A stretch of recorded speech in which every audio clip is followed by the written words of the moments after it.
and welcome back to the Film Appreciation Podcast. I am your host, Nick, and as always, I'm joined by my delightful co-hosts, Isaac and Marlon. Always the best introductions, Nick. Thank you. Thank you. I think Lovely I'm going to be here.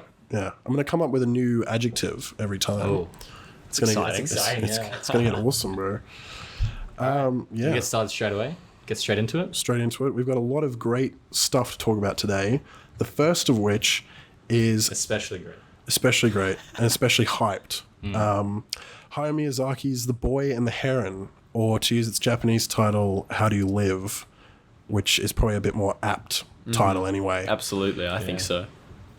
So Hayao Miyazaki, for those who don't know, if you've been living under a rock, he is basically the GOAT of, I would say, animation in general, but Japanese anime specifically, works for Studio Ghibli, has made so many bangers you can't even list them all.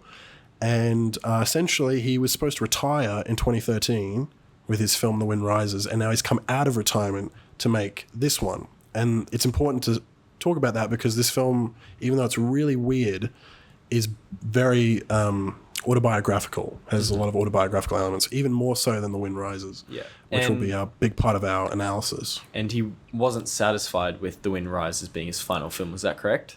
I believe what I read. Well, I think it was more that, like, he was satisfied with it, he liked it, but it was that enduring need to keep going. Okay. And he wanted to make something else. But his message that he wanted to leave, like, his career with, he changed his mind. He didn't like how The Wind Rises, that was the message that he left cinema. He wanted to do it with I've this. also heard that he has already started coming into the office again for ideas for his next movie.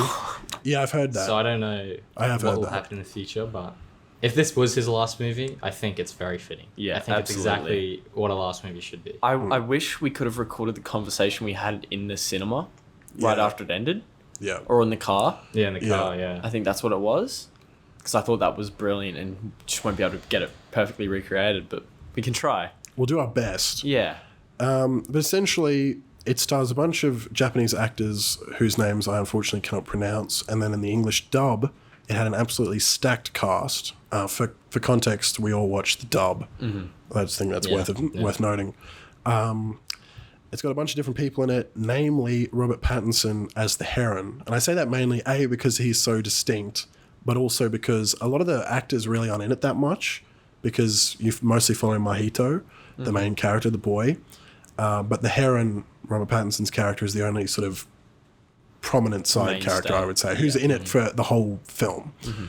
Who voiced the boy? I don't know. Well, I don't have the name, but I don't think he's particularly famous. Okay. How dare he? But he's got a tons of people. Christian Bale, Willem Dafoe was in it for literally 30 seconds. But it's great. So what do we think of it, guys? Give us your thoughts. I loved it. Okay, I think we're all big fans of Studio Ghibli. Yeah. Ghibli, however you'd like to say it. And Definitely Ghibli. And I think this just sort of solidifies my love for them as a film company, an anime company. And I don't think I even have seen The Wind Rises, or if I have, it was a fair while ago. It's amazing. But this felt just like a perfect end to a brilliant career. And sort of as we were bouncing off each other after the film, I couldn't see a better way for it to end, honestly.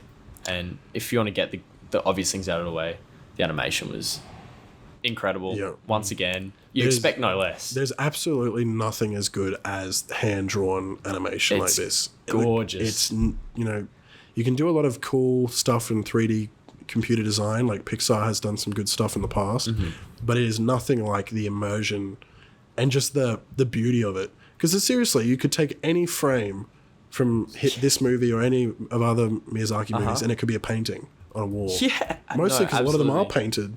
They're painted and drawn. Yeah. Well, that's another thing you got to acknowledge is the skill it must take to make these films is incredible. Well, I think they started working on it in 2016. Yeah. And he could only draw, because he got older, he could only draw one frame a day or something. It was insane. I can't even draw a stick figure. So did he do a lot of the drawing? Yeah. He hired a team of like 40 animators. Yeah. And interestingly enough, when the film came out in Japan, it had no promotion at all. because they had so much. This is the most expensive Ghibli film of all time, just because of how long it took to make it, and they released the film in Japan with just the one poster. That's it. Just How Do You Live? It had the heron on it, Miyazaki, and it made a fucking fortune. It made so much money because he is such a huge name, especially in Japan. He'd be an icon, wouldn't he? He is. Yeah, absolutely is. But everyone was so hyped. I mean, why wouldn't you be? Because again, he's made so many good movies. Yeah, and which one's going to be his last? He's quite old. Exactly. 80s? He's in his 80s now. Yeah. I'm not sure because, it took him 10 years or so to make this, so I don't know if he'll get another one out. And I kind of don't want him to. Could be a Kubrick sort of ending. Yeah. Well... But no, I agree. I'd be more than satisfied if this was the last film he ever made. And don't get me wrong, The Wind Rises is a fucking amazing movie. And it should have... that would have been a happy ending as his last movie, but now that I've seen this is even better. Yeah. So we should probably get into... It is a very... It definitely doesn't hold your hand, this movie. No. And it's also... I don't really think it's a kid's movie. It's kind of marketed like that. It's not. It's got some really dark stuff in it. It's got some violence. It's got some sort of weird imagery, and it's definitely an art house film. Like it is so, all shown, not spoken. Yeah. So I wanted to get into what did we think the meaning of the film was? What were our favorite parts? All that stuff. I think I'll let Marlon do the speaking in regards to the meaning of the movie. Maybe we get through the process of the film first, what happens. Yeah. So Nick, you've got a brilliant recollection in terms of actual retelling the story. If you'd like to... Well, actually, I also will say I saw it twice. Okay, I wish I did. I've seen it twice, and I wanted to see it in the Japanese dub, and I actually just on the day I couldn't make the session time, so I had to watch it in English again. Which is fine, because the big thing with English dubs is that you can focus more on the visuals. You don't have to read the subtitles. Okay, essentially, the plot of the movie is, I'll try and do it quickly. You've got Mahito, who's a young boy. His mum dies in a hospital fire. During World War II. Yeah. He leaves Tokyo, because he's living in the city. He leaves Tokyo, goes to the country, where his dad has remarried his mum's younger sister, aka his aunt, now his stepmom. It's very bizarre. And he's very much... he's quite cold towards his new stepmom because she reminds him a lot of his mum, and he doesn't really accept that, which is a big part of the whole message of the film because that's his arc that he goes on. But essentially he gets to this house in the country and he meets this heron that, starts harassing him. And there's also an old tower nearby that he becomes interested in. And essentially the heron entices him to go to the tower. The heron can obviously talk and is not actually a heron. And he ends up getting transported into the world, not necessarily the world of the dead, but like a different world where different forces are colliding. It's like there's in-between worlds sort of thing. Yeah, there's magic and all sorts of stuff and just random spirits and people hanging around out there. Because he goes into that grave. Hey, he gets like dragged in and... Yeah, he falls through the floor of this, what was he in the tower, and then he just ends up in this it almost place. Just opens up, and that's kind of the second half of the movie. I didn't even realize because the first half for me goes past really quick when he's just hanging out in the house, and it's a very sort of slow build up towards him going to this world, and then it gets very classic Miyazaki, very fantastical. Tons of crazy shit is happening. Yeah, and ultimately he meets this sort of wise old man who wants him to take control of the world. We'll just say that. Because the world's falling apart. The world's falling apart. You can't keep it stable anymore. And Mahito is related to this man, and as such has the ability to take control of the world should he wish to. That's essentially the plot. So, yeah, I guess what stood out to you guys first? We'll get into the deeper analysis in a sec, but just surface level, what parts did you enjoy? What was interesting? Well, I think it's interesting to, I guess, point out the pacing of the movie. It's almost very clearly split into sort of two halves. There's like the first half of him in the normal world. Yep. And then as soon as it gets into the more fantastical stuff, I think it really speeds up and picks up. And I think I wonder how intentional this would be for the movie, but I think they spend a lot less time in specific areas than they do in other Studio Ghibli movies. Like in Spirited Away, Like I feel like they spend a lot of time in each sort of area, and you really get to learn about the area. Whereas in this movie, I think they kind of move through it quite fast. Yeah. And I'm not sure why they would do it differently, other than maybe they just had more to get through. But that was something I noticed at least. I don't think that, although I loved the world and everything, again, this is more to add to the sort of, it's more artsy than other films he's done. He doesn't really explain the world too much. You don't really understand the rules. You don't understand why things are happening. There's a bit dream logic.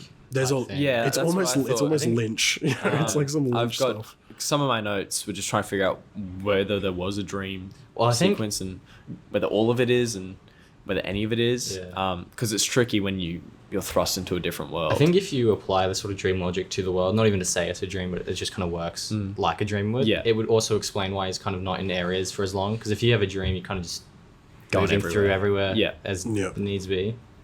On the surface level, I want to say one of my favorite parts of the story was when he meets I can't remember her name, but the girl on the old boat. Oh, no, it's not going It's to one come of to the me. old women, right? Yeah, one of the old women in Who's, her like, younger changed. form. Yeah, and Kiriko? she's like a Kiriko? guide, Kiriko? something Yeah, like that. Starts Kiriko. with K. Yeah. Kiriko, yeah. I thought that was just a beautiful sequence. With her sort of, saving him essentially from it's like a tomb, his family tomb, Yeah. with the trees on that And grassy there's the knoll. Golden Gate and all this sort of stuff. which looked beautiful. And then with the little bird Pelicans. lantern things that she raises, yes. the marshmallow looking things. the Wara Wara. Yeah, and then the birds come and Yes. kill them. That thought was a great That whole sequence. thing was just and then his mother, I think it is. Is it his mother or another It's lady? it's his mother. mum. It's a young That version of his mum. Saves the. Yeah, I forget. that her was name one of too. my favorite parts of the whole film. Was that, and then the very ending, I agree. where I was just mind blown. Yes. Well, the very ending is when it starts to crystallize what he's trying to say. Yeah. It becomes very obvious. I suppose what I picture as the ending is when he's with the old man and the building blocks. That is my ending of the film. There's I guess the work after it, but that for me is the message is through. You should have realized by now. But I mean, throughout it was a progression of, well, this is a commentary on death. What comes after, what do you leave behind, and I still think that's quite valid. If you guys would agree, because I imagine as we get old, we tend to think about it more. Well, you have to start preparing for it. You have to start preparing. It'd be on your mind so much, and being 80 in this day and age isn't, I suppose, uncommon, but you're very susceptible to die quite quickly. And so this was, it's been on his mind for ages. Clearly, he's got The Wind Rises. That's an ending to his career. Yeah. But the more you get into it, the more I found that it was a journey to find some sort of, I guess, replacement or continue his creation as he was a co-founder, right, of He's Ghibli. one of three people. Yeah. I found that this film is sort of an odyssey of him and his life trying to find this replacement as he ages. And I can't remember exactly what we talked about, but it fell into place so beautifully in my mind with the building blocks and the denial of that replacement from his nephew, a great nephew. Yeah. Yeah. So, I mean, because one of the main things we talked about is I was still kind of confused about the message, and I wasn't really sure who Miyazaki was supposed to be. Because in Wind Rises, Jiro is more or less Miyazaki. And there are a couple other characters who are figures from his life, but you can kind of tell that that's who Miyazaki is thinking he is in this scenario. But because Mahito is the main character, I was sort of thinking Mahito is supposed to be Miyazaki, but I wasn't really getting it. And you said that the old man, who is trying his best to maintain this world that he's created, and he can't find a successor, so he just accepts to let it go. Yeah. That's Miyazaki. But I actually think it's kind of both. I think it's both. I think that you're totally right with your analysis of the old man, but also Mahito himself as a character has so many elements of Miyazaki's life put into him. Okay. Miyazaki left Tokyo. Similarly, his mum died really young. But she died of tuberculosis, which is actually brought up in The Wind Rises.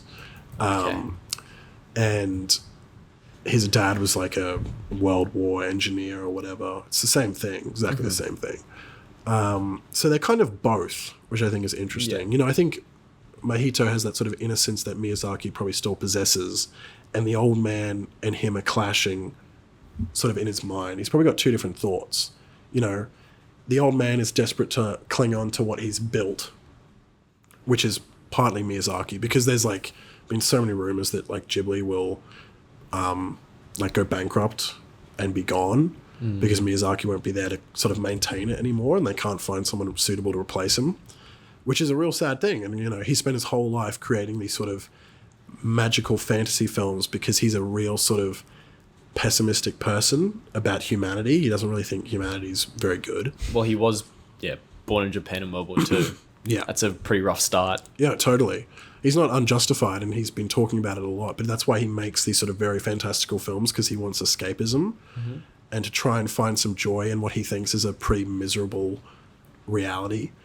But then obviously, you have Mahito, who is a young boy who is still sort of thinking, nah, the world's okay, give the world a chance, I'm interested, I wonder if you guys have an opinion on this, is Mahito's acceptance of Natsuko, which is his stepmom, and he starts calling her mum towards the end and treats her like his real mum.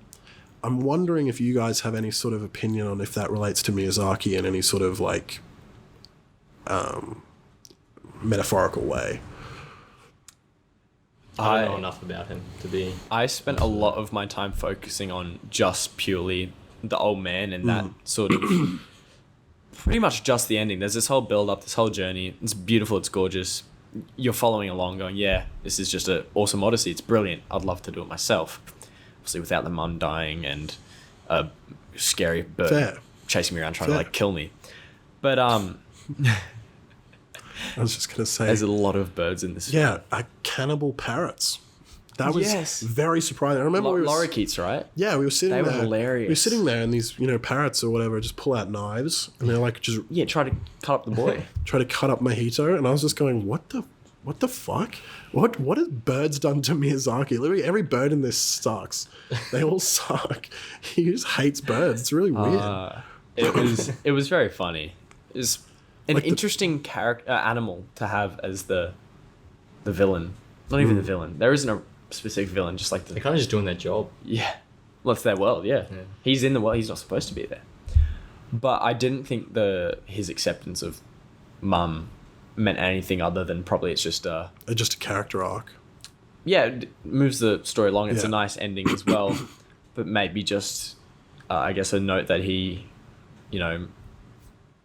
was able to have grudges with people or not enjoy his company with people, but maybe as he got older, he saw some sort of value in them and was able to come to the terms with, hey, I might not love this person or they might not be who I want them to be, but I can be something with them, which is, I think, a journey that we all go on in our lives with family members, friends, co-workers, etc. Did you think it was anything of major importance? I wasn't really sure. I mean, it was obviously, not everything about it is probably directly related to Miyazaki. Obviously, he's still trying to tell a story. The second watch really helped me because, there was so much to absorb that I wasn't even really getting the arc that he was trying to do. I wasn't even getting that he was trying to accept, or he accepted her as his mum until the end. But on the second watch, I was like, oh, that's a bit more clear. I can understand that better. But no, I don't think either. I don't think that it is. I was just wondering if you guys were, because it is a significant element. I to be honest, I think the way I came out, with our conversation and watching the movie as well, was just kind of like that it was a movie about Studio Ghibli, The world is Studio Ghibli. The old man wizard dude is Miyazaki. And then I sort of looked at, what's his name? The main guy.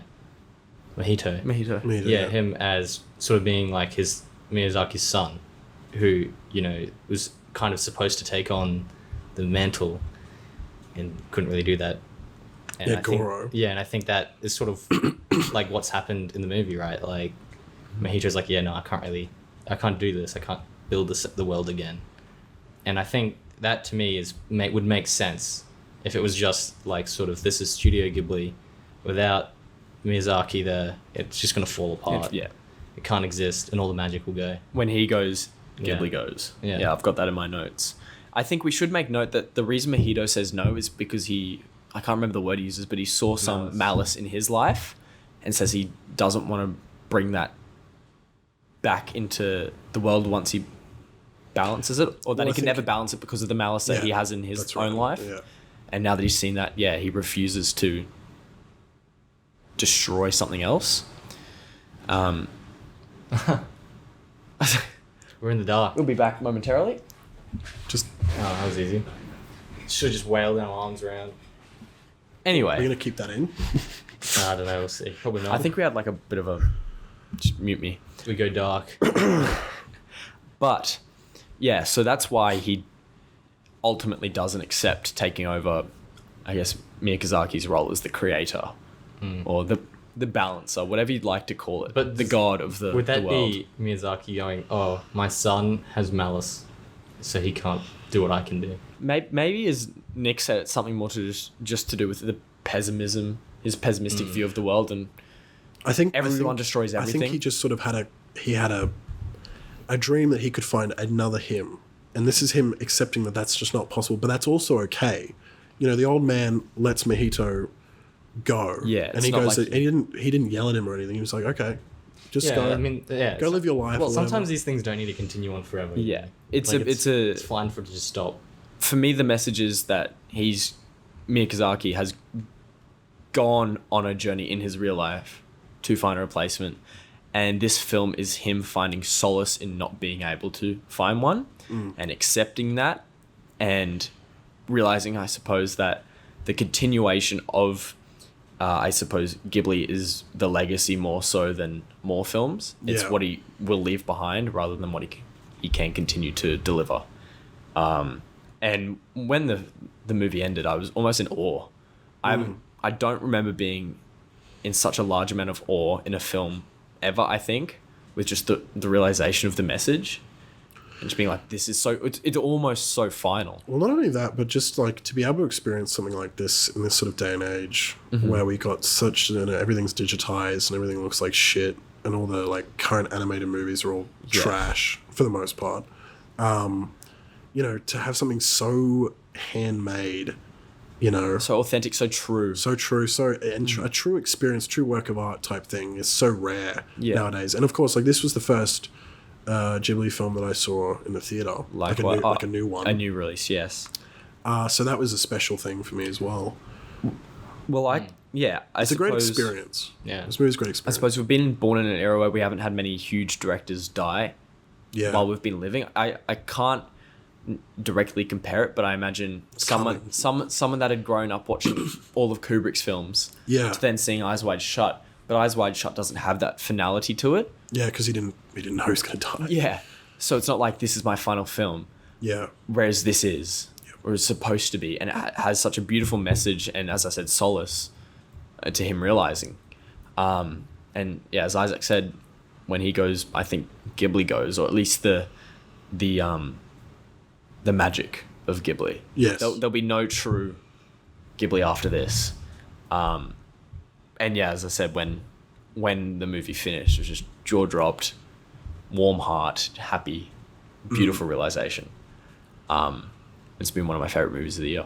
Yeah, it is. It's not I think also like we can sit here and try and explain like what the movie means, but I don't even think that's really necessary. It's kind of a thing, if you want to just watch it and take whatever you want out of it and don't even think about Miyazaki, you just kind of watch it and enjoy it. I mean, that's the thing is like in both times I watched it, but the second time it was like the theater was full of kids.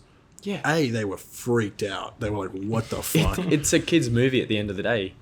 Well, the It can- international distribution has marketed it towards children. That's why they've also changed the title.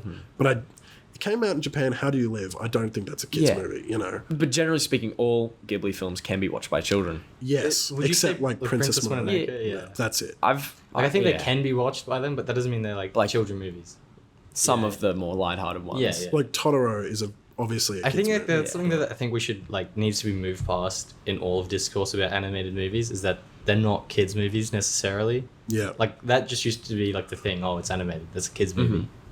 But Yeah. yeah. You know, Well, I this mean, is like, far another- too complex, and but Also- you can't. Sorry, There you go.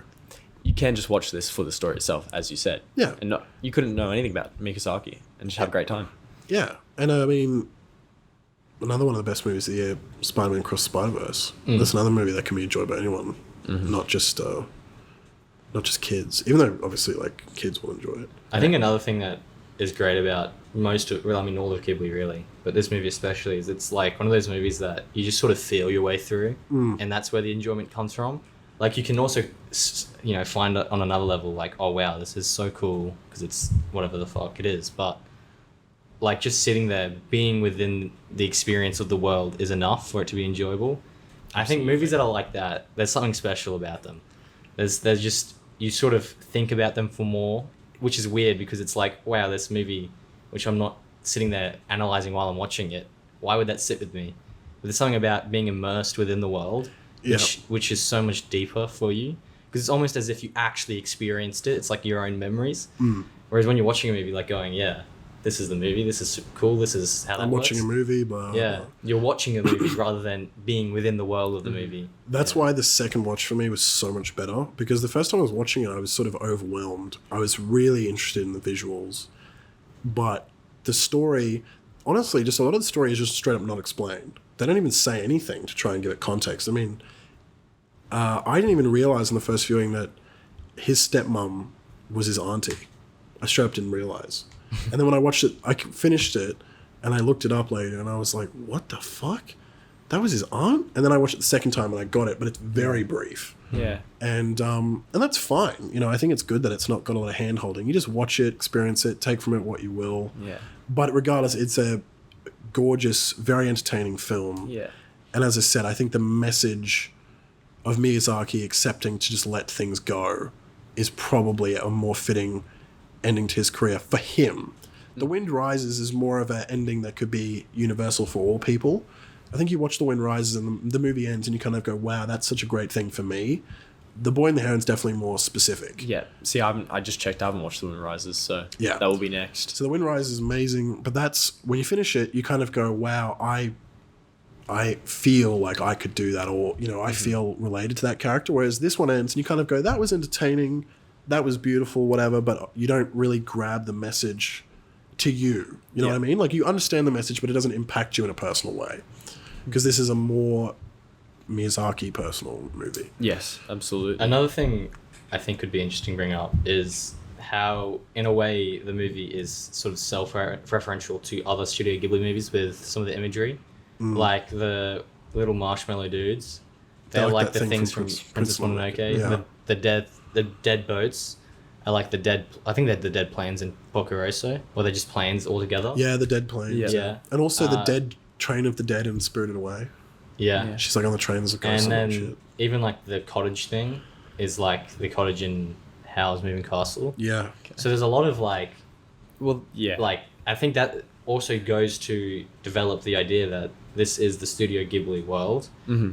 You know what I mean? It's the world of what Studio Ghibli has been in terms of the fantasies that it creates. Yeah. I think that just develops that analysis. I reckon that if you saw it again, looking through that lens, you'd be able to find more as well. Yeah. You'd be able to find heaps more. Because Well, yeah. so every frame is so detailed, you'd be able to. Just And I little mean, Easter eggs. they've been treating it, as I said, it was the most expensive Ghibli movie that ever made, and they've been treating it like it's the last one. They're not confident that they'll ever release another movie, and so I feel like they probably tried their best to, in very subtle ways, like none of that shit that we just mentioned is obvious, but tried their best to like say, this is what we've kind of done. We're very proud of it. Goodbye. Are the other creators still alive? Yeah, I think Both so. of them? I think so. One of them is. Yeah. But one of them isn't an animator, I think. One of them was like a businessman, so he can't Okay. really do it. Yeah. I love it. They should make like a documentary about just him doing business. That's Yeah, it's just Ghibli does documentaries. Ghibli- The boy do- in the briefcase. Yeah. Ghibli does business deals. The boy in the stock market. And so I suppose before we wrap up, we should probably make a note How's moving business? Of just the Japanese title. How's capital gains tax? The profits rise. Oh, The pro- doesn't really work. But yeah, Margin rises. we should make a note of how much more fitting the Japanese title is. Business in the sky. Yes. Shut up. He's just going through every film. Every film. Do yeah. one for Porco Rosso. What would that be? I don't even know. What's like a business term that ends in like O? Oh. I don't know. We'll come Who back knows? to that one. I'll think But of it in the yeah, background. so The Boy and the Heron is a very obvious, just blunt, It's because they were marketing it towards children. Yeah. They changed it from Dude, because what yeah, kid how wants much to better see of a title is How Do You Live? what Yeah. kid wants to see How Do You Live? for our audience, I guess, How Do You Live is brilliant. Mm. But I feel like it gives too much away. I didn't go into this film thinking it's going to be some sort of commentary on life or Sure. his life. Yeah. The Boy and the Heron. Oh, it's a movie about a boy and a heron. That's genuinely what I thought.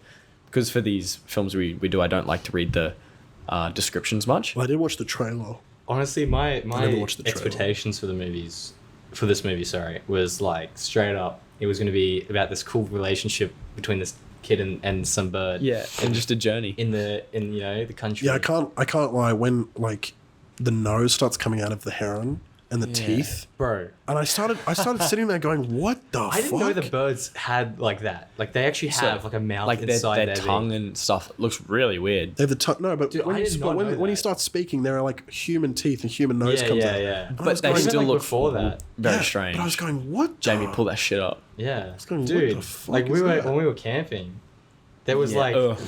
what birds were they? They were I can't remember. They were like the red kind of like No, blue and green Harry, and red and whatever yeah. the hell birds. Anyway, I think they were just, like their lorikeets. mouth sort of thing was coming out like the Boy and the Heron, and I was like, oh my god, that's real. I was horrified. Yeah, I'm pretty sure they were I can never look at a lorikeets. bird the same way again, dude. It's like, oh, no, it was actually terrifying.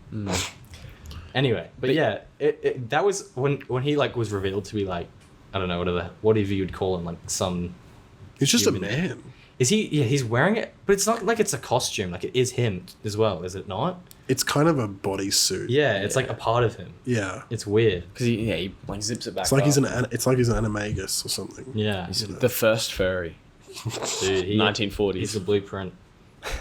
But yeah, I do feel like, come to think of it, if it was titled "How Do You Live," is that just the international title as well? It's only the title in Japan. How Do You Live is the No, title. but I mean, Boy and the Heron, is that the Oh yeah, internet- that's everywhere. Yeah, okay. That's everywhere. I Except feel like I Japan. would have gone into the film thinking about a commentary of life rather than letting it unfold. It's true as because that happened, which is- when the mystery unfolds and it's like pretty dark and mysterious, it's more interesting when you're kind of going, "What the fuck?" You the Boy also- and the Heron. What? Yeah, you also feel more fulfilled figuring it out yourself rather than being fed True. little parts of I totally the agree. meaning. If you went in kind of knowing the titles, "How Do You Live," you're going to sit back with your pipe, being like, what is this movie Yeah. about? How does this relate? How the hell do I live? Yeah, so how do you live fits well after you've seen it. Yes. The Boy and the Heron beforehand. Agree. Anyway, should we wrap up? I mean, I've said everything I want to say. Yep. Very happy. I love Definitely it. watch it. It's one of the best movies of the year for sure. We'll be watching it again. Nick, would you like to kick us off? You 9 introduced us? out of 10. How's that? Marlon, you can go. Gentlemen, first 10 from me. Oh, 10 out of 10. Excellent. Love Ooh. it. I love hearing that. I don't know. I think I'll go a 9. Mm-hmm. I was honestly, for me, it was like I really enjoyed the movie, but yeah, I don't know. I was sort of thinking maybe an 8, but I think a 9 is definitely fair. Yeah. Yeah. I think it's a very good movie. So I think giving it an 8 I was might be a tossing it tad up because I was unjustified. thinking of seeing a third time because after the second time I really was like, oh, it's so good. Yeah. And I was on the border of 10. And so probably when I see it a third time, we'll see. But I'm Yeah. giving You it, might I'm do giving what it, I did with Spider-Verse. yeah, I'm giving it conservative Yeah. 9. That's Watch it over and over again and then still only give it a 9. Well, that's That's- nonsense. I think you just capped on one of the reasons. 10 for Bowie. One of the reasons I'm giving Just it a a 10 liar. is because I gave Oppenheimer a 9, right. then watched it again, gave it a 10, Yes. and I feel like, and You're I. getting ahead of the game. No, well, I wanted to give Oppenheimer a 10, but I thought I'll wait till I see it again, but I Yeah. didn't get to see it again before the podcast. yeah. And I reckon if I do see it again, it'll just reinforce how I felt. Yeah. So I'm more than comfortable giving it my first 10. Yeah, it's great. Which feels good, because Fun. otherwise it would have been Oppenheimer. Everyone's done it. Yeah. finally. But on different What, things. would you give a 10? Kills the Flower Moon. All right. And then this is a 10. And then last week I gave Gene Dillman. Yeah, that's right. Brilliant. So our second film, Which Isaac? Isaac's going to introduce. Dude, this... I don't care what anyone else has said, ever. This is the movie of the year. This is what everyone was looking forward to. It's been on everyone's minds since it was announced. Wonka. Directed by the guy who did the Paddington movies, so you know it's good, guys. You know it's just excellent. Timothée Chalamet. Yeah, I mean... my favorite actor. What else directed could you by ask for? Chalamet. No, but it's It was starring, directed by... No, it was directed Paul by King. Paul King, yeah. starring Timothée Chalamet. Is that how you say it? No. No, I thank just call it, God. I just say it like that. And nobody Timmy. else of Little particular importance. Not really. Olivia Colman's in it. Yeah. She's a good actress. Is she I don't like her the? character She's at the all. washerwoman. Hugh Grant's in it, man. Oh yeah. True. I forget that. And what's the name from Key and Peele? Oh, Keegan Michael yeah. Key. Yeah. He plays that obese. Rowan Atkinson does That that. you just get slowly. Dude, Rowan Atkinson's in it too. But he was he's in it the for 2 priest. seconds. He's the 2 priest. seconds. Best character. No, the cop getting fatter the whole way through. That's a Yeah, good bit. that was Yeah. a nice touch. But yeah, I All mean, right. First of all, did any of you guys know it was a musical going in? Nope. no. Severely I disappointed. said to Marlon, I go, oh, it's a musical. I think we both just sighed. I said it exactly like that. I'm Because like, we saw it together, the whole film was either just like laughing at it, not with it, or sighing. At least for me. Right. And I feel like it was quite a shared I don't experience. know. I think genuinely there were some points which were pretty good. But I think the main problem with the movie is it's a Willy Wonka movie and it is not inventive at all. I don't think it did anything interesting. I don't think it, does a very basic, like, look at us guys, we're so smart critique of capitalism. Well, It's just like, capitalism, huh? That was basically all it did. I mean, you can be a dickhead and thing do is, some yeah. more bullshit analysis if you want, which I might get into, but the movie itself, it does not give you anything interesting. The thing is with it is, for me, when they're ever going to do a prequel or some shit, it's got to justify its existence. Yeah. Like, you can watch this movie, and if you go off and watch the one from the 70s, Because that's the canonical Yeah, they're sequel, connected. right? They're Yeah, connected. that's what I was trying to figure out in the you film. wouldn't need to see anything from this. Like, none of Yeah, it they're not is connected at relevant. all. No, None they- of it's yeah, but they're relevant. supposed to Yeah, be. they're not Yeah. though. All it is like, oh, he made an Oompa Loompa and built the chocolate factory. Well, it's his origin. That's his origin. Yeah, I know, but it's- it has no effect. Is the original one like in the it's like the castle as well? You know how at the end he's like, "Oh, I just bought this castle," and turns it into the factory. Is that like in the original movie? No. So why like No, the factory in the movie is in the old one. It's just a factory, isn't it? Yeah, it's literally just so in a this movie, town. So this a British movie, or this American movie's town. existence is literally pointless. It's the prequel to a prequel, mate. They're gonna make another one. I told you, Wonka 2. Dude, I Yeah, actually think I was joking, but I they're reckon gonna they make will. they're gonna make Timothée Chalamet the best, most famous person alive by just literally making him Willy Wonka. He's gonna actually become Willy Wonka in real life. Well, we were talking about that. It gonna wouldn't do like be a a- bad little. Well, like, business yeah, they do the run. Willy Wonka store, like chocolate store. What if they just did that in real life and Timothée Chalamet method acted Willy Wonka? You meet him in like an interview and he's just Willy Wonka. That'd be awesome. That'd be the only way That'd this be- movie yeah. can exist and I can be okay with it. No, that would be interesting. But yeah, no, I mean, It's it's one of those movies which does nothing. I gotta admit, yeah, like I didn't even really dislike it. I kind of watched it and I was sort of sitting there like, yeah, all right. And then it ended. See, I knew it was a musical. I did have that. I went in going, all right, this is a musical. And I gotta admit, I'm actually starting to really like musicals. The older I get, I enjoy them more. Like La La Land and Singing in the Rain, two of my favorite movies. But La La there- Land. But there are a lot of Cap. there are a lot of fucking horrible musicals. Yeah. And like none of these songs would you ever want to listen to. Bro, you clearly think haven't seen okay. Sing. I will. Sing, oh, shut up.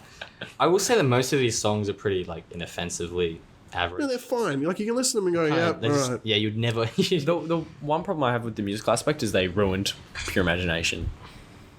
Yeah. Like, that is the most brilliant part of the first film. But if they didn't have it in here, this movie would Wouldn't be- actually it not wouldn't be be allowed Wonka. to exist. It wouldn't be allowed to. I was amused by Hugh Grant as the Oompa I thought Loompa. he was pretty good. Mainly just because I've actually seen a lot of Hugh Grant's early rom-com shit because of my family and my sister and all that. But So it's amusing to me to see Hugh Grant, who's actually like a really miserable prick in real life. It's quite funny. But he's like playing this goofy Oompa Loompa. I'm going, I cannot take this full seriously at all. It was amusing. I'll give him that. That was one of my favorite parts, was watching him toy around with Willy Wonka. Yeah. Just like take the piss out of him, essentially. Yes. But the problem I have with this is you look at Willy Wonka and the Chocolate Factory from the 70s, 71 I think it is, and then you look at Johnny Depp's Charlie and the Chocolate Factory Yeah. from the early 2000s. And particularly Gene Wilder's Willy Wonka, they have a genuine, pure magic to the acting, to the character itself. And then you've got Johnny Depp's interpretation, which is awfully weird, really strange. I haven't seen it.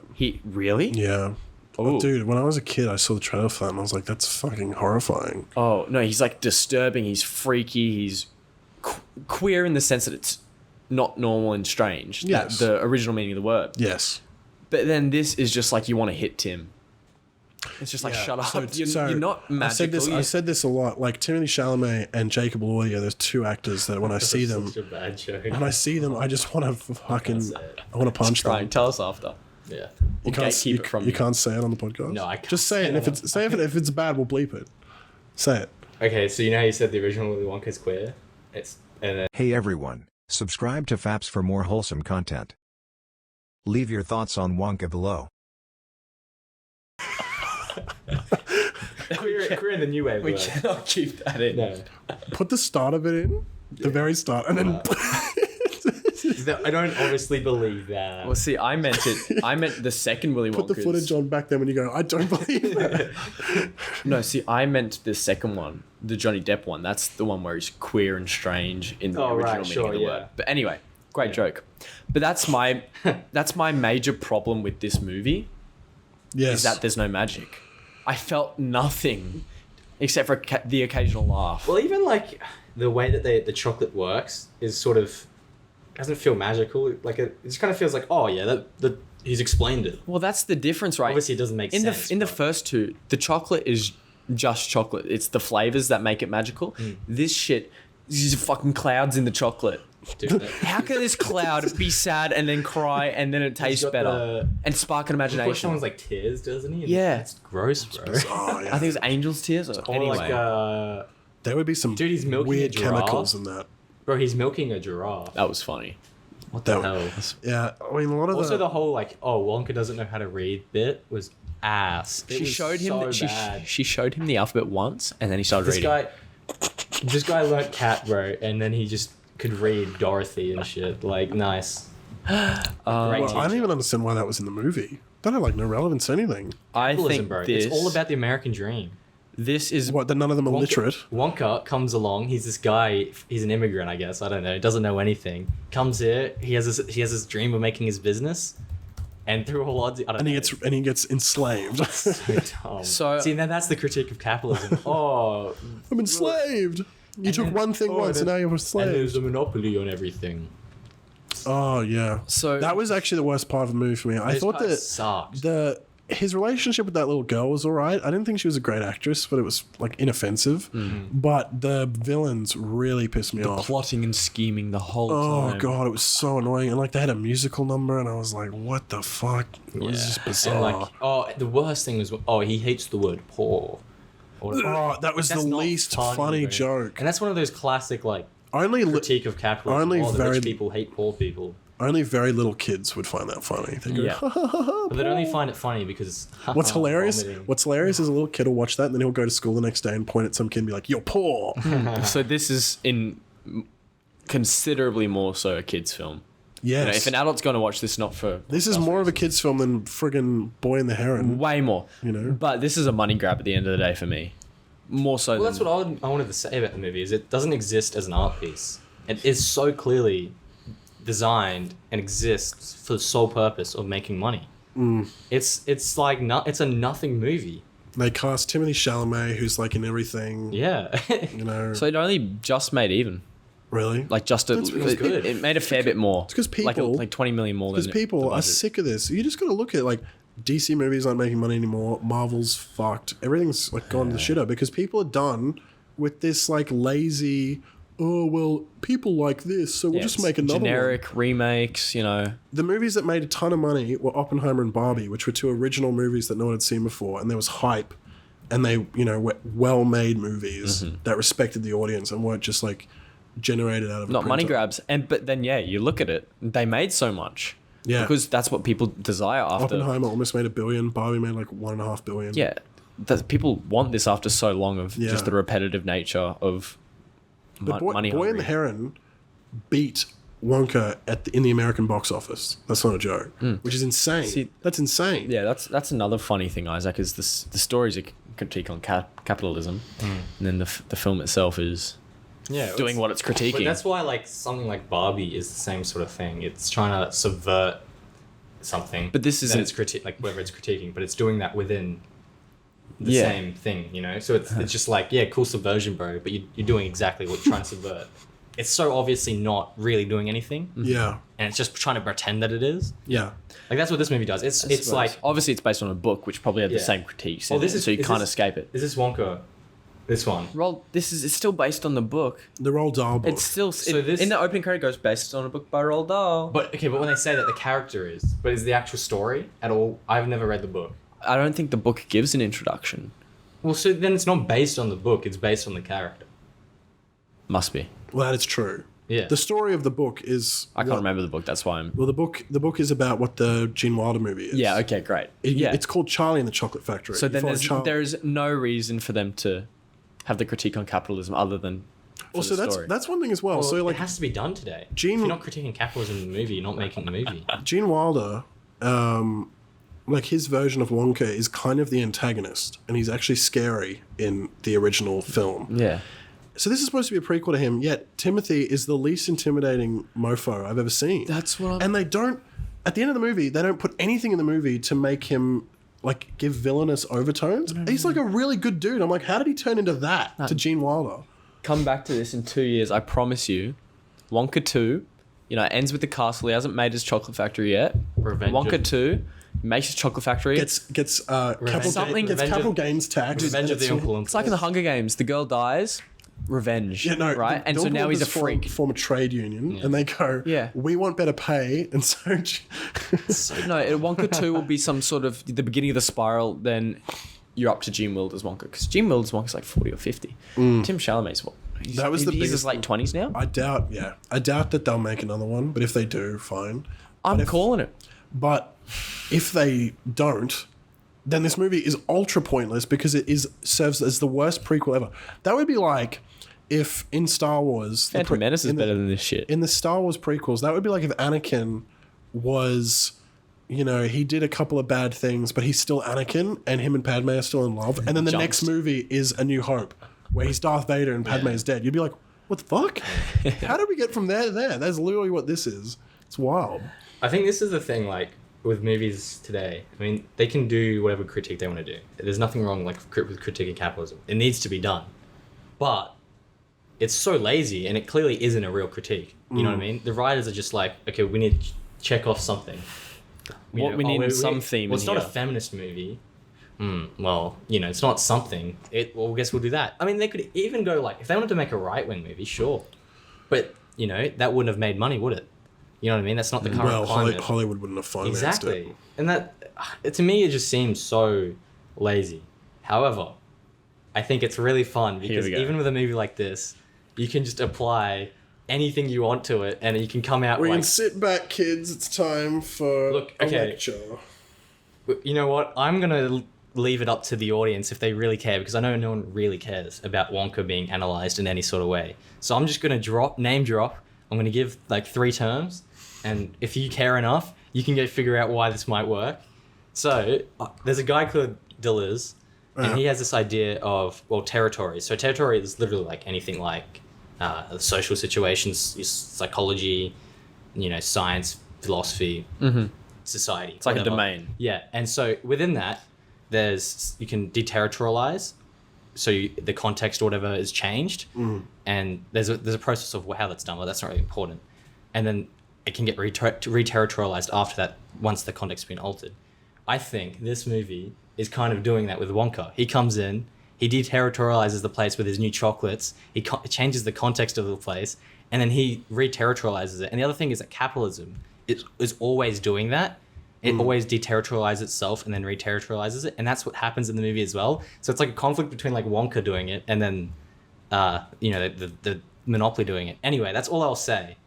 Because that makes the movie way more interesting, I think. Like, when I was sitting there, that was... searching I it was up having and way more fun sitting there like, oh, how could this work? Maybe it could work. I don't know, maybe. just shows how disinterested you are in the film itself, The right? movie That you're is so boring, other than... grabbing for things to But make other it than that, enjoyable. like, the one other thing that really blew my mind of how stupid this is when they're up in their like slave bedrooms Quarters. and they're like talking to each other through the bars, and I can't remember what they threw.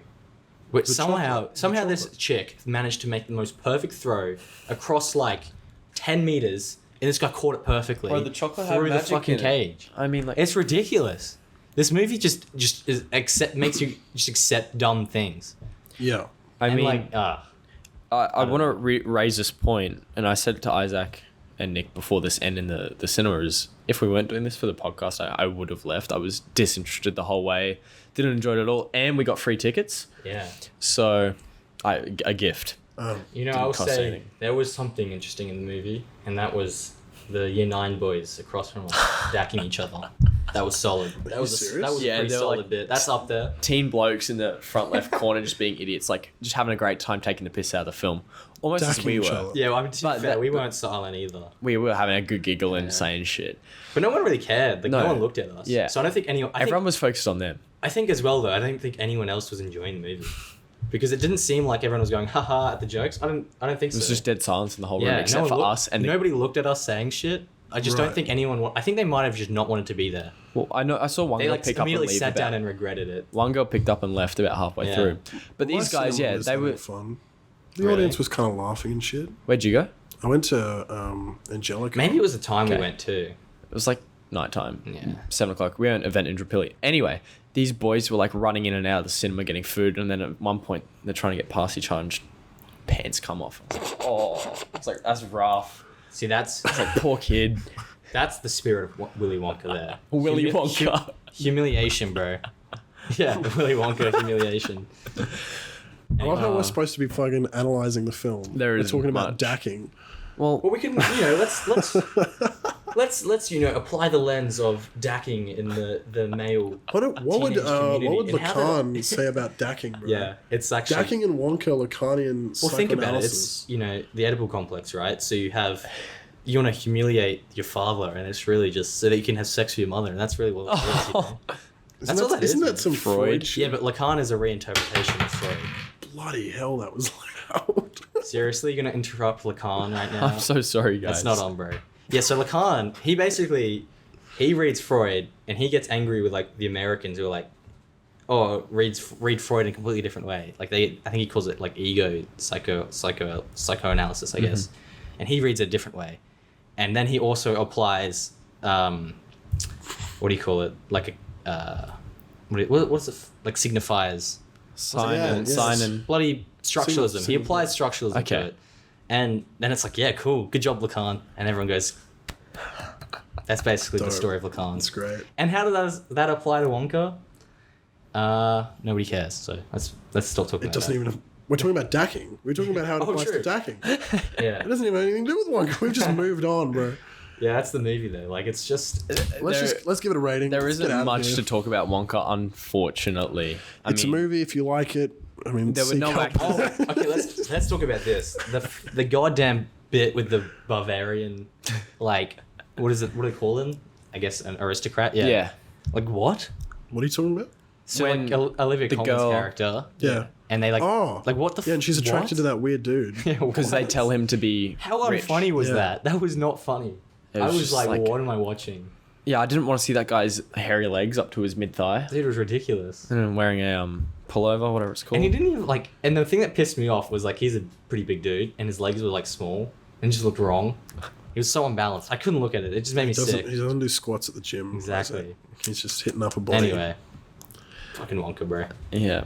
All right, ratings. Let's get through this. Isaac, would you like to kick us off? No, Marlon, you can go first. 4 4. out of 10, that is. I don't know what I want to give it. I think I'll give it a 4. I think I'll be fair You know, the movie isn't the worst thing ever made, but it is not good. I'll give it 5. Just dead middle, mate. 5. It was alright. I watched it. I didn't want to end it all, and then when it finished, I completely forgot. I didn't want to end and it I all. just walked out. I was like, alright, that was fine. The movies make you want to do that. I actually, There are some. I had a lot of Flash. fun watching the movie. Oh, it was great Completely because unrelated to watching the movie. You were looking up fucking psychoanalysis. I was just having a good laugh at the movie, not with it. Yeah. It's like, you know, when your mate makes a terrible joke and you're laughing at him, not with him. Anyway. I know. Is that a shot at someone, Marlon? No. Just in general, I'm sure we've all Okay. experienced this. No, I don't think I have. Would you like to elaborate? Nope. Okay. Anyway, you know who you are. They'll never watch it. True. Yeah. They'll be playing video games by now. They'd have got bored. Anyway, moving on. We've had, you know, a brilliant film, an even more brilliant film in Wonka. And then Really? We've really, applied the most sophisticated analysis to that. We're very sophisticated individuals. I think it was such a brief conversation because we had nothing. The fact that we Is that can brief? have That was short. Dude, that was like 50 minutes, man. 50. That was like an hour. Straight on Wonka. the fact that we can have a conversation like we had about Jean Dielman, and then we just had that conversation, is that is actually Guys, that's we're just a, flexible. that is a talent for this podcast. You Yeah. can get a fucking wide variety of conversations. Yeah. And And we could drop some Andrew Tate spiel if you want.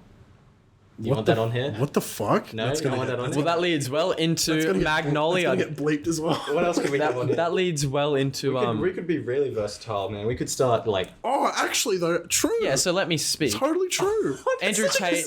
Oh my god! If you great, Didn't stop talking. Sorry. Anyway, Andrew Tate leads perfectly well into Magnolia, directed by Paul Thomas Anderson. It was Marlon's pick. my pick from last month. Obviously, I'm going to get the date right this time. Released in 1999. Yep. A stellar cast. We'll get that out of the way. Tons of people. You've many to got mention. Andrew Tate. Tom Cruise. Before Andrew Tate.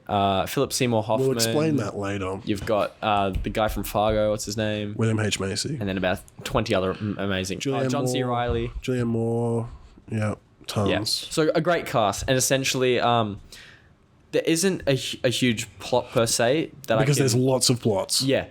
So It's like it's like imagine Pulp Fiction, but completely different. so it's a suspenseful intertwining Brilliant. of. It's a suspenseful intertwining of everyday people's Imagine the everyday Avengers, lives. but not the Avengers. That's the Justice League. Yeah. Think of it, if you've seen Love Actually, as a serious Love Actually without any love, and just all these different people interconnected through greed, despair, parenthood, friendship, and death, essentially. Can someone actually pull up what the description of the movie is? On Letterboxd? Yeah, just pull it Yeah. up. Like, how do they describe it? And we'll just use that as the description so people I understand. thought mine was pretty good if you guys didn't talk over To be the top honest, of me. Marlon, I think it was awful, and I think you should retire. An I don't think epic, you should ever come back. an epic mosaic of many interrelated characters in search of happiness, forgiveness, and meaning in the San Fernando Valley. Yes. See, that is literally Pulp Fiction. Yeah, basically. It's like if Pulp Fiction was depressing. Yeah. If Pulp Fiction wasn't a comedy. You know what I do love though is the tagline. I'll skip to the very last sentence. Is when it rains, it pours. I just when you read that. in Things one- fall down, one people voice. look up, and when it rains, it pours. When it rains, it pours. We'll get onto that one. It Okay. does pour. So we'll essentially describe, I'll try my best to describe what's happening. So yeah, it's tons of characters. You basically have, I actually don't know if I can describe it. You've got like a dad and his daughter. She's on drugs. The dad is a host of a show, and it's a show with kids on it. And there's a little kid on there who's got his own daddy issues. And then you've got A former guy on the show. former guy on the show. That's world's fallen apart. He's dying. because of his family. Yeah, he's dying. He's got a wife who's No. Yeah. He wasn't on the show. He was. He's the owner of the show. No. Yeah. The guy that's dying He's is the owner of the Yeah. company Oh, who are that you does the talking- show. who are you I'm talking talking about the old Johnny child dude. genius. The guy from Fargo. William H. Yeah. So he was on the Yeah, show, yeah, and his life went into dispute, also because of parent Yeah, issues. Quiz Kid Donnie Smith. Donnie Smith. Yeah. Okay, and then we've got the owner of the show, very much dying. His Yeah. wife. His wife is Julianne Moore, who is got some problems. Yeah. His son is Tom Cruise, who essentially is just a hyper misogynist and is also the best performance in the movie. Yes, with his He's actually so good he's in the movie. great. It's With- crazy. I made a joke before while we were talking. He plays himself in parts, I believe. Yeah. But he has a business called Seduce and Destroy, a play on Seek and Destroy, obviously. Yes. And with the tagline, what was it? Respect the cock. Why was my thing Tame the cunt. Yeah, respect the cock, tame the Language. cunt. That cannot be said on a podcast. No, we will be We have a lot of blaming. American viewers, and they'll be like, "What did you just say?" This is an American Please movie. bleep that. Dude, what I love though, I love how I love that line. It's brilliant. Respect. Anyway, the cock. I I immediately burst out laughing. I was like, "What? What is this guy talking Tom about?" Cruise screaming, tame the cunt. Yeah. Or when he's talking about, how to fake being kind and whatever the hell else. And then he just starts throwing shit around. He starts barking as well, like growling. Oh, it's so good. But It's reminiscent of Napoleon, yeah, I do agree. He's the standout performance He in was this the film, which was surprising, Yeah. But I think There's Philip We Seymour forgot the Hoffman. police officer. Yeah, John C. Reilly. Did we talk about him? He goes to the daughter of the Yeah. owner of the film company, the production company, for a domestic violence call out, and then he falls in love with her, sort of. Yeah. And then Philip Seymour Hoffman is the nurse of the owner of the company that's dying. I thought he was brilliant. Yeah. Such a shame that he died. He was also called Philip in the movie, but anyway. It's more or less all the characters, but there's so many to mention that it would get too confusing. Essentially, you got a bunch of characters. They're all somehow related to each other in terms of the story, not actually related, but just the story is related to them. Yeah. You basically only experience a pretty short period of their lives. I would say probably a day. Yeah, it's not one much at all. If that, it's Yeah. maybe a day. It'd be 12 And hours. Yeah. that's kind of the point of the movie, is it's all about coincidence or fate and all this sort of stuff, and how, things will always be related and things will happen and everything like that. It's a very humanistic movie. And then for some reason, frogs fall out of the sky. Well, Yeah. before we get to the frogs, How good is that? there's the start and the end of the film, before the credits and after the credits, where it's just these two stories that talk about coincidence and really drive it home before and after. It's three. It was a great opening. Yeah, 3 men were hung on this day in 1921 or whatever. Their names were and then it pans to the crime that they did to be hung, and their 3 names were the name of the chemist that was robbed, and then and Johnny fell out of his building and his mum killed him when he was trying to kill himself, and Yeah. and then it ends with the same narrator talking about coincidence and how things happen, and the whole film is, as you said, pretty much a story of coincidence. You know what I was thinking? That the beginning of the film after the narration, that montage, that would be an awesome short film. Like, you could have just had that alone and it would have been still, beautiful. I've got It was almost like, I don't know, the way it flowed was just so beautiful. It just worked so well. And that immediately engaged you in the movie, I think. I think if you had a bad start, the movie probably wouldn't work. I've got a note from that montage, because it's the song's "One's the Loneliest Number." That's what's being sung. Because this story, as you said, is quite depressing. It's a bunch of lonely people with everything going wrong in their lives in one way or another. Not lonely per se, just upset.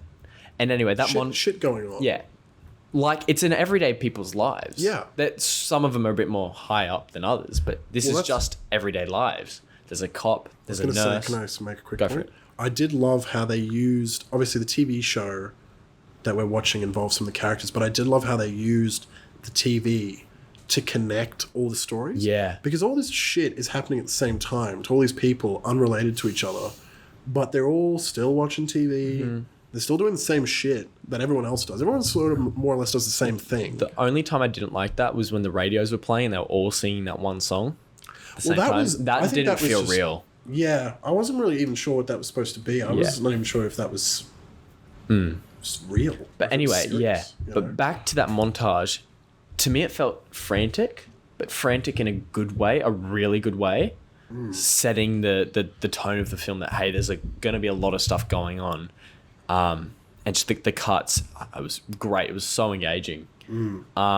And that's another thing I want to mention. The arc of the film isn't just, we're going to build and there's a peak and then we're going to die down. It builds and then I feel like gets to a really high point very quickly with that gorgeous classical music in the middle when, you know, the man's dying and then it goes down and then it goes back up again. Yeah. So about an hour and a half in, I felt like that, it could have ended there. And I was like, fucking great. I wanted to talk about this. Were you keeping track of the time? I had to pause it a couple of times just because I had to do chores and my dad came over, but Right. it went quick. It's only because, like, yeah, this movie's over 3 hours. I felt like it flew by. And I think it's because it's so quickly paced and you've got so many characters. And so you feel like you've not actually spent that much time watching the movie because you're getting small chunks with everyone. Yeah. And so time flies so quickly and you may get through half an hour in 2 seconds, but you've watched like 10 people and nothing has really happened to them. So you feel like no time has passed because you're like, okay, he's doing that. And he's doing that. Yep. This is Gene Dillman. We're watching people's everyday You're lives. just checking. One thing. Yeah, but Gene Dillman's literally the opposite. So Gene Dillman is, the point of that is it's literally supposed to be boring. Yeah. And it's so patient. This is like the least patient movie I've ever seen. It is like But it so works. quick. Yeah, well, that's the thing. That's the thing that I found so interesting is a lot of the emotional moments really hit. Even though, like, for example, I thought that Tom Cruise's character, that was actually quite an emotional conclusion. At the for end. him. Yeah. And that was- Absolutely, yeah. That was very powerful. And I thought that was a great, like, his performance and everything.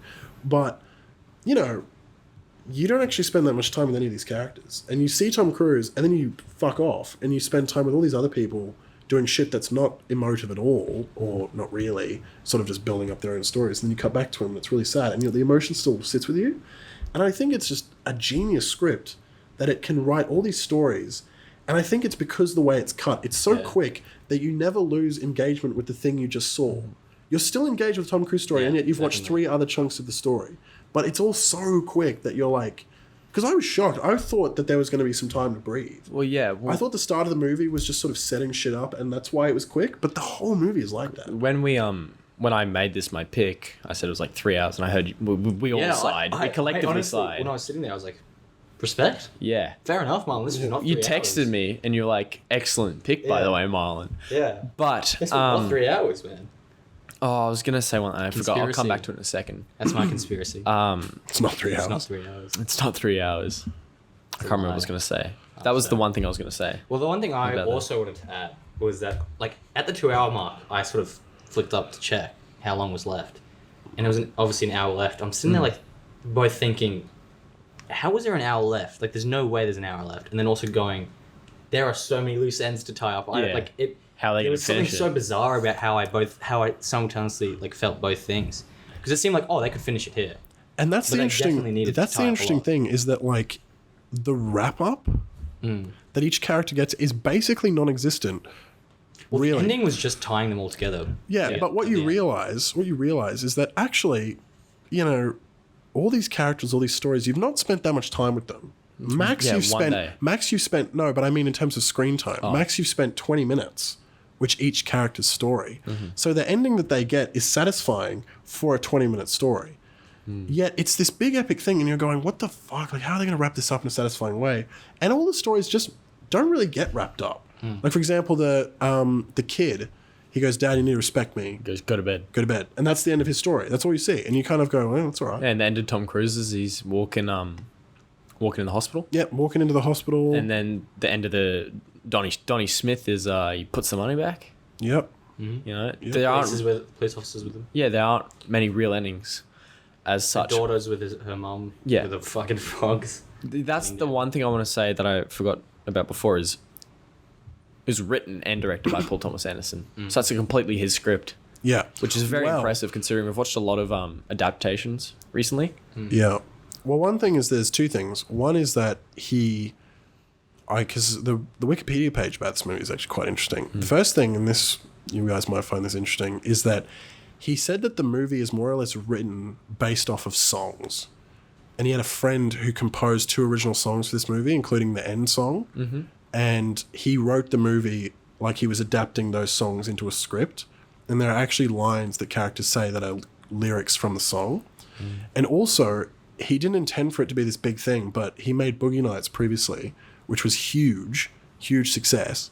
And so New Line said, you can do whatever you want and we'll give you whatever money you want. We don't care. We'll let you, you've got free reign. And so he was like, I got to come up with something and I'll do whatever the fuck I want. And so he just started writing characters for actors So every character, Awesome. every actor that plays the character in this movie, it was written for that person. And he was mates with all those people. Dude. It's like the John C. Reilly character. He was like, I'll write him as a romance because he never gets romances in any of his movies. And so he started doing that. And like Tom Cruise, he was like, Tom Cruise is really likable. I'm going to make him this nutcase, you know. Then it He turns out saw later- Tom Cruise for who he really was. He saw He yeah. through. But what's funny, and this is what's interesting, is you wouldn't think Tom Cruise would want to do that. And Paul Thomas Anderson said that as well in an interview. He's like, I didn't think Tom Cruise would want to do this movie. But he sent him the script whilst Tom Cruise was doing Eyes Wide Shut, where he was sexually repressed. And Tom was like, this is awesome. I'll do this right after Eyes Wide Shut, where I'm doing this sex guru kind of character. Tom Cruise is such a goat, bro. He actually is. I love that guy. We should have so much. gone into that Scientology building that one day. He's gonna weird. come back out. He's a weird dude, but he's very entertaining. Yeah. He's good, and he's a good You actor. respect him as well. He's a He's great very actor. good. Very good actor. He's very versatile. Because he does a lot of action movies, so people don't really think he's a good actor. But when he does dramas, he's fucking good. Yeah. You know, this Eyes Wide Shut. You know, he's a great actor. I've got that sitting in DVD at the place somehow, sitting at the moment, waiting to be watched. Yeah, you got to see it. Have you not seen it? Oh, I have. Oh, Just want to rewatch it. fair. But yeah, it's a. Do you think his performance in Tropic Thunder was similar? In the same sort of like douchebag, like Well, yes, Cruise? yeah, he yeah. plays the Les He has, like, Grossman. so much he does the shit. dance at the end giant hands. in the credits. I haven't seen something. I just Yeah, remember. just like this crazy. I just sort of remember Johnny dickhead. Depp's. Not I Johnny actually Depp, don't Robert Downey think so. Jr.'s blackface. Even though he does a lot of crazy shit during his seminars, the two biggest scenes that he has is the one with his dad, Yeah. where he's crying his eyes out, and the other one, which I thought was a great scene, was that interview where he's sitting there with Tom Cruise and getting an interview, Yeah. and she starts saying, "Your mum's dead," and all this sort of stuff, and it's just the shot of him, and it's just his eyes, so emotive, his eyes, even though he wasn't crying or doing anything, he's just kind of sitting there looking at her. I was like, Yeah. Time's up. yeah, it Yeah, was and his whole like persona has just basically been taken apart. yeah. The hatred in his eyes. I see you've done your research. I really like, I mean, and this actually, a lot of this reminded me of Boogie Nights a lot. You guys have seen Boogie Nights? Yeah. Yeah, so it was similar, but obviously very different. But it was like, again, a huge ensemble of characters. But Boogie Nights is more entertaining and there's more of a story. It's basically Mark Wahlberg's story in there. Whereas this straight up is like, there's no main character in this. But I like it. I think Yeah, it's it's a the very unity of each yeah. story. I think it's a really good portrayal of just an everyday kind of life scenario. You know, Mark Wahlberg said he regrets Boogie Nights. Yeah. So and also because he's like it's because he's had, like, he conversion. doesn't believe in pornography or whatever he said. he's the- Even though changed it. the movie doesn't advocate for porn. Anyway, Yeah. also funny enough, Burt Reynolds also denounced the movie because he said Boogie Nights is just advocating for pornography, and he was asked to play the dying old man in this, Tom Cruise's dad. He said no, and so they gave it to Jason Robards, which is interesting. One thing I want to bring up, I'm not sure that you guys noticed, was when they're at the game show and you see the John 8:2 or Paul 8:2, the Bible verse on the title, on the cardboard poster in the crowd. Did you guys notice that? So I was reading some stuff afterwards because obviously there's the frog raining at the end. There's a line in the Bible where they talk about raining frogs. Yeah, and that's from that. Oh, really? Yeah, Okay. that's no that's from that. coincidence. No, it's not at all. That's not what the movie advocates for. But yeah, so that Bible scripture is about frogs raining. And that's just I mean I love Paul Thomas Anderson. I'm a huge fan. Don't they you know. keep also saying it's raining cats and dogs? Yeah, and then it rains Rains frogs. frogs. That's the greatest like what do you call it? Subversion of your expectations. Yeah. I was going to say, I'm a huge PTA fan. I love Licorice Pizza, There'll Be Blood, The Master, Still Boogie never Nights. finished There Will Be Blood. Seriously? No, I watched about 2 hours in film club and then What the fuck? just never finished Ah. it. The Master, Boogie Nights, everything is so Master's good. And one thing that I respect about him is he creates very realistic stories, but if he wants to do something a bit abstract, he'll do it and he won't care. He'll do it very unapologetically. And like the frogs, what the fuck? There was thousands of There were frogs. just millions of frogs that fell out of the sky for no reason. And this is a hyper-realistic story. I'm pretty sure that's And just apparently frogs. happened in real life. Frogs fly out of the Maybe. sky. I don't think so. I think I that's think probably a there's, like- Bible basher story. Bible bash. I'm fairly like Nick, I you're gonna get believe what cancelled. happened was like it was like No, why? a storm. The They get opposite. they get swept up, and then they just fall. Yeah, Are you going to tell me that it's super rare. Like it would But it's called happened. frog Are you rain. going to tell me that So basically what Sharknado happens, is real? yeah, they get swept up by the storm, they travel miles and then fall from the sky. So it's Sharknado, but for Yeah. frogs. I don't imagine there would be that many frogs. Do they die? Do they have the terminal velocity high enough to kill them, or? I don't know anything about You would frogs. assume so. Well, there's some things that don't. Yeah, like a squirrel, I don't think. Or a cat. Oh, cats, Cats definitely do. land on its feet. Oh, but no. Splat. Anyway, so with that religious thing, he was raised Yeah, squirrels can Catholic. survive a fall from any height. Yeah, that's crazy. At least hypothetically. That's badass. Yeah. Could you imagine some squirrel is like you're like that would make a great short, right? You have a squirrel and he's like standing on the edge of a building and the people have chased him there and they're like, you got nowhere to run, and he's like just jumps off. That'd be so badass. And it ends. Anyway, so Paul Thomas Anderson was born 30-second film. Catholic and denounced it later on in his life. So I wonder whether he's just written it in as a sort of joke, in a I don't sense, think even. so. I don't think so. I think because the stuff that's happening in this thing, the whole point of the film is it's a normal tale of people going through normal shit. Everyone's fucked up in their own way. And then the opening segment, says weird shit can happen. And it's a twist of fate. Something weird will happen and it will just determine something to happen. So like boy decides he's going to kill himself, and then by pure chance his mum shoots him whilst he's trying to kill himself. And he would have survived if And she he would have hadn't. survived. It's like perfect, unbelievably unlikely to happen, but it could happen type thing. Apparently these frogs things just can happen. fall out of the sky. These things So just happen. I think he did it just because it was like, Driving the point home. something crazy could happen, and then it was a twist of fate for all the characters. It changed their thing. it's- What's his face broke his teeth. Dude tried to shoot himself in the head, but ended up burning his house down, dying anyway. Yeah, randomness can alter people's lives. Yeah, Yeah. yeah. Which is Which I so think true. which I think is really great. I loved it. It was a... I'm wondering also quickly if you guys have an explanation for this, but it's called Magnolia off the magnolia flower. And I'm wondering, do we somehow think that cinematically or, through the script, the film conveys the structure of a flower or something? Because apparently that's a thing. Like, is it supposed to be a mosaic? Is that the idea? Where's a magnolia flower? It just kind of looks like a normal flower. They're pretty cool looking. I don't know. I don't think that's the fucking reason. Yeah, I know. That's right. You have each of the petals, and then you have like the flower stem thing, the actual like reproductive organ part. You think that's the frogs? That's the unity of like the entire movie, and then each petal is like each story of each character. No, man, it's just like so. At the start of the film, the petals closed, and then as the film progresses, the petal opens to reveal that it's all connected. Man, Does anyone actually have a fucking answer for this? not really. It's just a cool name for a Alright, film. it's a cool name. and a good gang of years. I respect. It not only Magnolia. refers to Magnolia Boulevard in LA, where a lot of the movie takes place, but it is also similar to the term Charles Fort, who is referenced many places in this film, coined for a hypothetical region where things that fall from the sky come from. Magnolia. Fair enough. I get you. There you go. So that's the actual answer. Regardless, fine. Who the hell was Cool. Charles Fort, bro? Who is Charles And Fort? when is he referenced in this movie? Is it like Because isn't the guy called Francis Charles? No I don't know. idea. Is it like things that he maybe like says or has said or did say? I should say. that were in Perhaps. it? I don't know. I don't think it's that big a deal. Maybe he's like just some American thing that only American people know about. Not sure. Oh, he plays But Frank. yeah, I don't know. Frank Let's Mackey. let's bring it move- back. Move away Let's bring from it that. back. Yeah. Do we have anything else to say?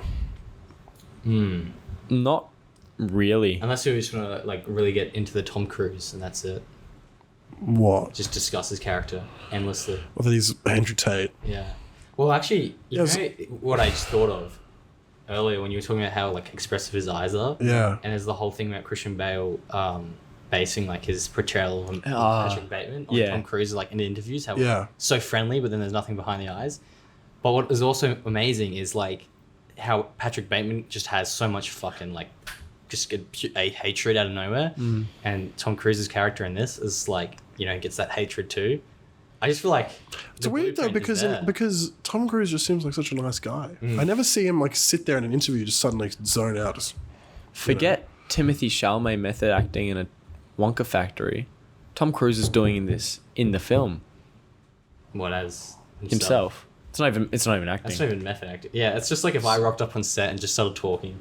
It's like you go So up there- Deleuze guys. Yeah, so some guys like talking about nothing. And I'm like, oh, that's like this one thing, you know? Deterritorialization. Bloody hell. Right. Well, that's all. Shall I we don't wrap- have anything else Should we to wrap it say. up? It was Awesome. an absolute slapper. I'm very glad I picked it. I Yeah. wanted to watch it for ages. Another PTA W. Can't go wrong. I suppose it just drills home that, runtime shouldn't be a deterrent. No. But it also shouldn't be Unless an it's something- incentive. You don't just make a long movie for the sake of making a long movie. True. You got to earn it. Mm-hmm. And I think I talked about this in a different video, but I think it was when I was talking about Killers. It's like I actually prefer long movies because I like the journey, and I Yeah. feel like when you get to the ending, as long as the ending's satisfying, it's extra satisfying because you've spent such a long time Yeah. watching You spend whatever it is. an you're eighth watching. of your day in a 3-hour film. Yeah, and you finish it and you go, wow, that was epic. And it will stick with you a lot longer than something that's 90 minutes where you're like, Or- I'll watch it quickly and then bounce. Or it's terrible and you go, thank God that's over. True, but like, honestly, I don't think I've ever watched a 3-hour movie unless it was in the cinema where I didn't. If it was shit, Avatar. if it was shit, I would have turned it off. Avatar's 3 hours? 2.5. Oh, the second Avatar, yeah, it was. It What was a 3 s- hours. what a And that s- was so bad. What a Yeah. But I superb paid movie. money to be there, so I didn't leave. No, that was a good time though as well. That was fun. Yeah. That was good fun. That was a bit like Wonka, except if it was even funnier We had and a longer. bigger group. Yeah. Yeah, it's like 6 of us. All right, ratings for Magnolia. Let's go. Should I go first as it's Yes, my 9? 9. I am also going to give it a 9. Ditto. Brilliant. Triple 9s. Excellent. Flip that around and we get 666. The devil. Mark of the beast, guys. Ding dong. Dude, this episode is cursed. So that's all the movies for today.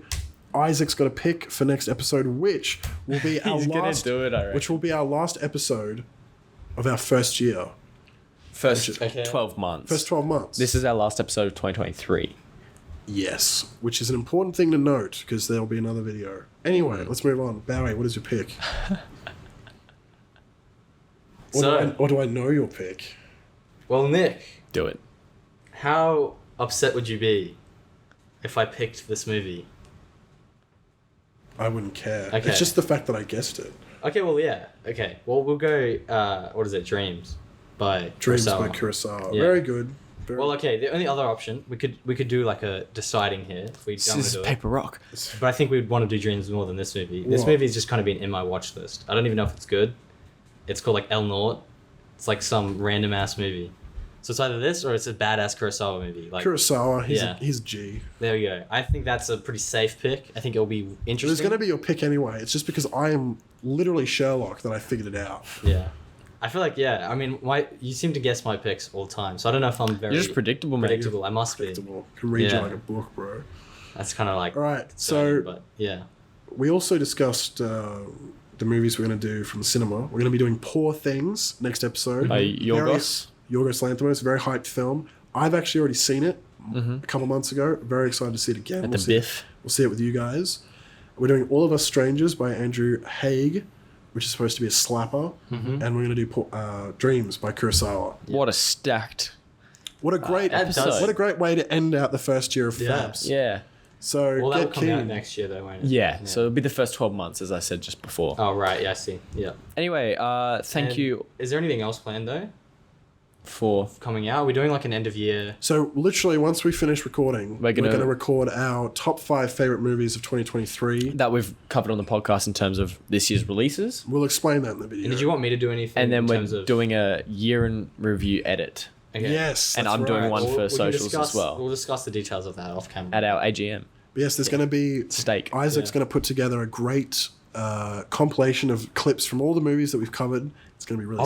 Yeah. It's going to be really. exciting. It's going to Yeah. be really sexy. It's going to be like a FAPS trailer. And I'll do summary. a short one for TikTok and Yeah. Instagram. It's going to be great. But anyway, thank you so much for listening to today's podcast. We hope you're having a great holiday or break Yeah. from uni, break from work, anything like that.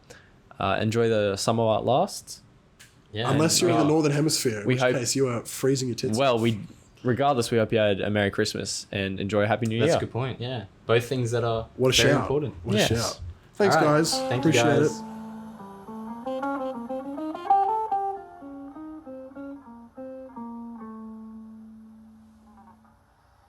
Bye.